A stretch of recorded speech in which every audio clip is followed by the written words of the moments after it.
ሰላም ጤና ይስጥልኝ ውድና የተከበራችሁ የቻናሌ ተከታታዮች፣ ዛሬም እንደተለመደው ጠቃሚ በሆነ የህግ ምክር መጥቻለሁ።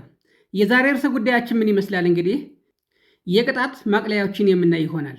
አንድ ሰው በወንጀል ተጠርጥሮ ጥፋተኛ ከተባለ በኋላ ፍርድ ቤቱ የቅጣት ማቅለያ ካለህ የቅጣት ማቅለያ አቅርብ ይባላል ማለት ነው። እንዲሁም አቃቢ ህግ የቅጣት አስተያየት እንዲያቀርብ ይጠየቃል። በዚህን ጊዜ እንግዲህ ተከሳሹ የሚያቀርባቸው የቅጣት ማቅለያዎች በህግ ፊት ተቀባይነት የሌላቸው ሊሆኑ ይችላሉ ማለት ነው። እንግዲህ እነዚህ አሁን የምናያቸው የቅጣት ማቅለያዎች በፍርድ ቤት ወይም በህግ ፊት ሲቀርቡ ተቀባይነት ያላቸውና ፍርድ ቤት ሊዘላቸው ወይም ሊተዋቸው የማይችሉ ናቸው ማለት ነው። ነገር ግን ተከሳሹ የቅጣት ማቅለያ አቅርብ ሲባል ባለማወቅ በፍርድ ቤት ወይም ደግሞ በህግ ፊት ተቀባይነት የሌላቸውን ምክንያቶች ያቀርባል። በዚህም ምክንያት ሊቀልለት የሚገባው ቀሎ ሊወሰንለት የሚገባው ፍርድ ከብዶ እንዲወሰን ይደረጋል ማለት ነው። ስለዚህ በዛሬ ቪዲዮአችን በህግ ፊት ተቀባይነት ያላቸውን የቅጣት ማቅለያዎችን የምናይ ይሆናል። አሁን ቀጥታ ወደ ቪዲዮአችን እንሄዳለን ማለት ነው። ከእነዚህ ውስጥ እንግዲህ አንደኛውና ዋነኛው ምንድን ነው?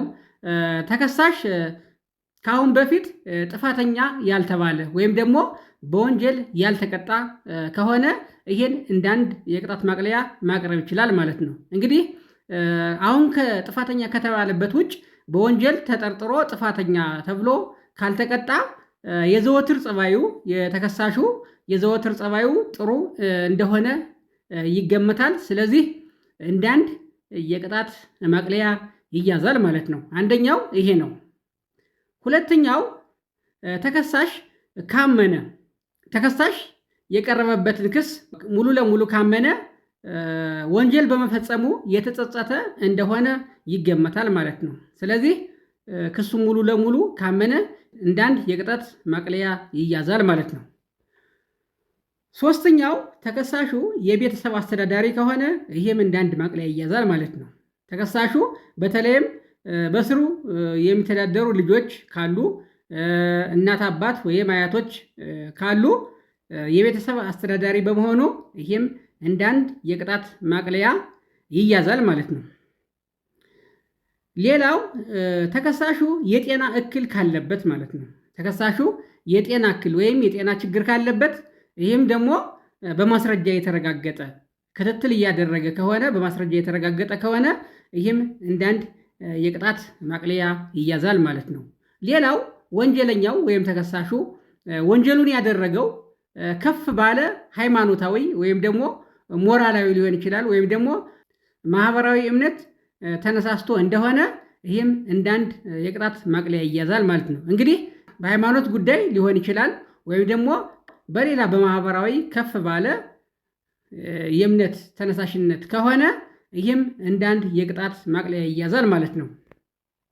ሌላው ወንጀሉን የፈጸመው ከፍ ባለ ቁሳዊ እጦት ወይም ደግሞ በጣም በችግር ላይ ያለ ሰው ከሆነ ወይም ደግሞ የህሊና ስቃይ ደርሶበት ከሆነ ወይም ደግሞ ከፍ ያለ አደጋ የሚያመጣ ነገር የተቃጣበት መስሎት ከሆነ ይህም እንዳንድ የቅጣት ማቅለያ ይያዛል ማለት ነው። እንግዲህ ምንድነው ስጋት የተጋረጠበት መስሎት በህይወቱ ወይም በደህንነቱ ላይ ችግር የሚመጣ መስሎት ወይም ደግሞ ከፍተኛ የሆነ ችግር ደርሶበት በዚህ ምክንያት ከሆነ ይህም እንዳንድ የቅጣት ማቅለያ ይያዛል ማለት ነው።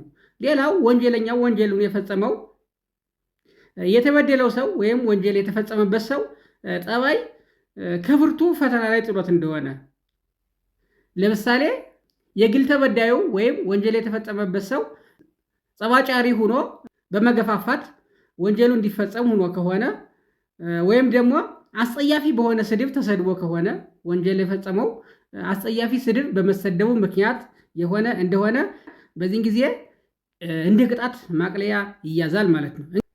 እስካሁን ያየናቸው እንግዲህ በወንጀል ህጋችን በአንቀጽ 82 እና 86 ላይ በግልጽ ተደንግገው ይገኛሉ ማለት ነው። እንግዲህ ከነዚህ ከጠቀስናቸው አንድም ሆነ ወይም ከአንድ በላይ የሆኑ ምክንያቶች ካሉና እነዚህን እንደ ቅጣት ማቅለያ አድርገን ቅጣቱ ቀሎ እንዲወሰንልን ፍርድ ቤቱን መጠየቅ አለብን ማለት ነው።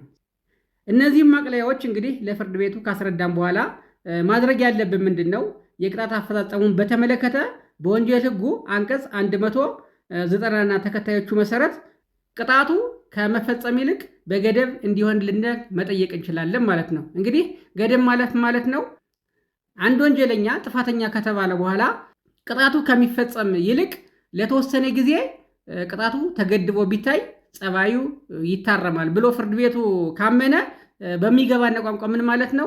በማስጠንቀቂያ ሊተወው ይችላል ማለት ነው። በማስጠንቀቂያ ሊተወው ይችላል ማለት ነው። ምንድነው?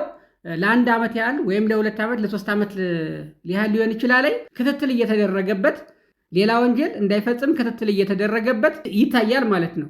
ፍርድ ቤቱ እንግዲህ ለ1 ዓመት ለ2 ዓመት ወይም ለ3 ዓመት ሊያደርገው ይችላል። ከገደበ በኋላ በዚህ የጊዜ ገደብ ውስጥ በወንጀል ጥፋተኛ የተባለው ሰው ምንም አይነት ወንጀል ካልተፈጸመ ቅጣቱ ቀሪ ይሆናል ማለት ነው። ነገር ግን በዚህ የጊዜ ገደብ ውስጥ ተከሳሹ ወይም አሁን ጥፋተኛ የተባለው ሌላ ወንጀል ከፈጸመ አዲሱ ወንጀልና በገደብ የነበረው ወንጀል በአንድ ላይ ተደምሮ እንዲቀጣ ይደረጋል ማለት ነው። ውድና የተከበራችሁ የቻናሌ ተከታታዮች በዛሬው ዕለት እንግዲህ በሕግ ፊት ተቀባይነት ያላቸውን የቅጣት ማቅለያዎች አይተናል። ከነዚህም እንግዲህ አንደኛው ምንድነው? ተከሳሹ ከአሁን በፊት ወንጀል ሰርቶ የማያውቅ ከሆነ፣ ሁለተኛ ያየነው ምንድነው?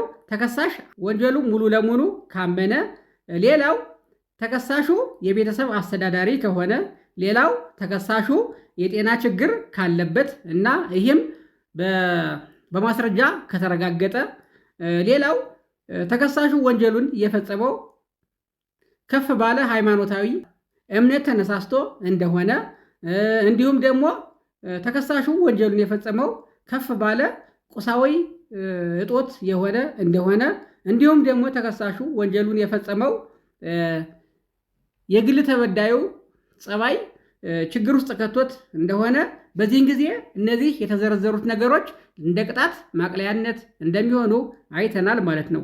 ውድና የተከበራችሁ የዚህ ቻናል ተከታታዮች ለዛሬ ያቀረብኩላችሁ የሕግ ምክር ይህን ይመስላል። በሌላ ቪዲዮ እስከምንገናኝ ሰላም ሁኑ።